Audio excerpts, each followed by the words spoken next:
ওসমান হাদি খুব ভালো একটা ছেলে ছিল, মেধাবী ছিল। আরও ছোটো থেকে অবধি আল্লাহ ছিল।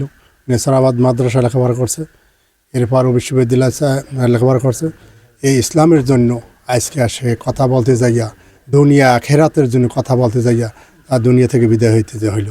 আর ওর মতো একটা ভালো ছেলে মনে হয় যে আর নছটি জালকাঠির মধ্যে আছে কি না, এখন বর্তমানে আমার গতি চোখে বাজে না। আর পরবর্তী হইবে কিনা আল্লাহ ভালো জানে। তবে একটা কথা বলি, যারা এই ছেলেটাকে এভাবে নির্মমভাবে হত্যা করলো তাদের যেন বিচার হয়। আর সরকারিভাবে এই ছেলেরা যেন উচ্চ মর্যাদা দিয়ে তার দাপন কাপনের সব স্তরে সম্মান দেওয়া হয়। আর একটি কথা বলি, যে যারা এই খুন করলো, যারা বিদেশ চলে গেছে শুনছি, তাদেরকে বাংলার জমিনে নিয়ে যেন বিচার করা হয়। আর এক ফ্যামিলিগত যারা আছে, তার মা আছে বৃদ্ধ, তাদের দিকে সবাই যেন ধৈর্য ধারণ করতে পারে। আর আপনারাও একটু দোয়া করবেন যেন এরা ফ্যামিলিগতভাবে যারা আছে এরা ধৈর্য ধারণ করতে পারে। আর এই ছেলে হইলে আমাদের মাঝখানে বড় হয়েছে, আমাদের ছোট ভাই হিসাবেই। আমাদের বাড়ি এ জায়গায়, আমরা বাসা এক জায়গায়। ওর বাবা ইমাম সাহেব ছিল, এর ফ্যামিলি সহ আল্লাহওয়ালা। আর এই ছেলে হইলে সোনার টুকরা ছেলে, আমাদের কলিজার টুকরা। আজকে বিদায় নিল, আমি আর কিছু বলতে পারলাম না। বেশি যেটা দেখে আমরাও তো সেটা দেখি। এখানে কি পরিস্থিতি, কে কে আছে আপনার? এখানে ছোট আপা আছে, ওসমানের ছোট বোন আছে, মাসুম আপা আছে, মাসুম আপার হাজবেন্ড আছে, মামি আছে ওসমানের ওয়াইফের কাছে। ওসমানের ওয়াইফ রামপুরে আছে, মামি আছে সেখানে। কখন আসবে লাশ বা কখন? সেটা আমার সাথে ওমরের সাথে কন্টাক্ট হয় না, এখনো হয়নি। ওমর তো এখন কথা বলতে পারে না, হয়তো বা ও মোবাইলটা অফ করে রাখছে। ওর তো এখন সেন্স নেই কথা বলার মতো। যখন গুলি মাথায় লাগছে তখন ওমর ওর সাথে ছিল, দেখছেন তো আপনারা ভিডিওতে, যে এইভাবে হাত ধরছে, ওটা ওমর, ওর মেজো ভাই হাত দিয়ে চেপে ধরছে। আপনাদের দাবি কি পরিবারের? আমাদের পরিবারের একই, সবারই দাবি দৃষ্টান্তমূলক শাস্তি হবে।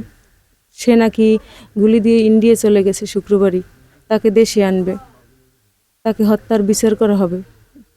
হাদি ভালো ছিল এবং তার বাবা, ভাই এবং ওই তারা তিনও ভাই ভালো। এবং এলাকায় কেউ বলতে পারবে না যে তাদের খারাপের ব্যাপারে কোনো সমর্থন তাদের নাই। তারা সবসময় ন্যায়ের পক্ষেই কথা বলছে, অন্যায়ের বিরুদ্ধে সবসময় দাঁড়াইছে। তার বাপ থেকেই এভাবেই খুব ভালো মানুষ ছিল এবং মানুষের সৎ পথে, ভালো পথে উৎসাহ দিচ্ছে। আমরা হাদির এই যে খুনের দৃষ্টান্তমূলক শাস্তি চাই এবং সরকারের তরফ থেকে তার একটা বাচ্চা আছে, বাচ্চাটা যাতে, আর তো বাবা ডাকার কেউ নাই, ঠিক আছে, ও তো আর পৃথিবীতে নাই, যার জন্য ওর বাচ্চাটা যাতে সম্মানজনকভাবে থাকতে পারে বা খুব ভালোভাবে থাকতে পারে এবং বাবার কষ্টটা ভিতরে না থাকে, এটার সরকার জানি খুব কেয়ারফুলি দেখে এবং হাদির জানি চিরজীবনীতে অমর হয়ে থাকে। এটা আমরা চাই, যাতে ওসমান হাদি আজীবন, যতদিন বাংলাদেশ আছে ততদিন ওসমান হাদি থাকে। এটা সরকার জানি ব্যবস্থা নেয় এবং আমরা সবাই ওর ভালো কামনা করি। ও আল্লাহর ওর বেহেশত নসিব করুক, এটা কামনা করি।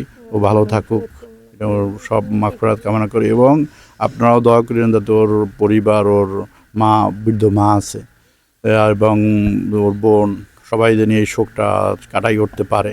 কিন্তু মা তো কাটাই ওঠার অনেক কঠিন, কারণ ওই মা সবচেয়ে বেশি কষ্ট করতো ওসমানের জন্য, ওসমান হাদির জন্য। তার জন্য আপনারা সবাই ওর জন্য দোয়া করবেন এবং ওর রুহের মাগফিরাত কামনা করবেন। আমার ছোট ভাই, ও খুব ভালো এবং মেধাবী ছেলে।